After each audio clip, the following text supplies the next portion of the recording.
my fellow students. Acknowledge me, for I come to enlighten you, not to entertain you. Standing before you is none other than Prince Ishane Sumandinyenya from PAKAME High School.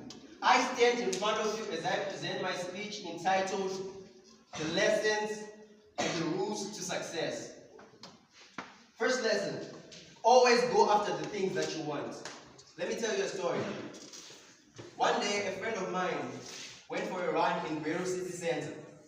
On weekends, the Road Runners Organization hosts races. And on this particular day, after the race, they were giving out free food. They were giving out free donuts. So after our race, my friend and I approached this guy. Then there was a nice table laid out in front. Then there were donuts in front of the table. I said to my friend, let's get a donut. My friend said, nah, the line's too long. I said, bro, let's get a donut. He said, nah, the line's too long. Then I said for the third time, bro, free donut. Then he said, nah, I don't want to wait in line. That's when I realized, in this world, there are two types of people. There are people that see the thing that they want, then there are people that see the thing that prevents them from getting the thing that they want. I could only see the donut, he could only see the line. So that's when I realized, in life, you can go whatever you want. You can break the rules, you can do whatever you want. The only obstacle is that you should not get in the way of someone else getting whatever they want.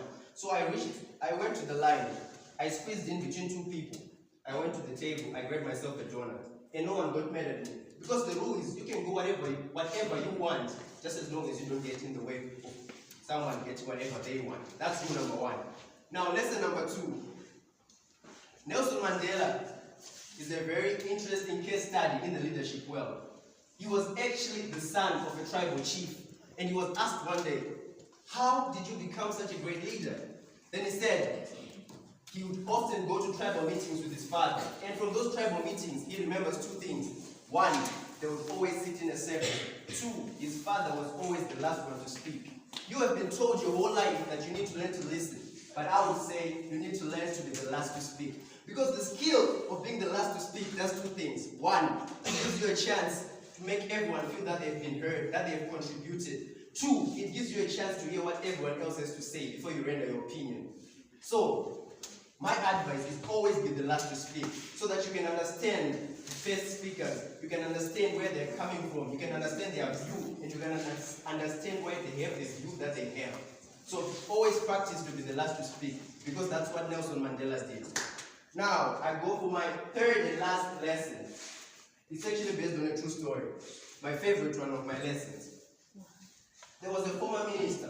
He was invited to a packed stadium to present a speech. And as he stood on the podium, he had a mic on one hand, and he had an old plastic cup of juice in his left hand. And before he started his presentation, he smiled and he looked at this cup and he said, you know, last year I was still the minister. Last year I was invited to give a speech at this very stadium.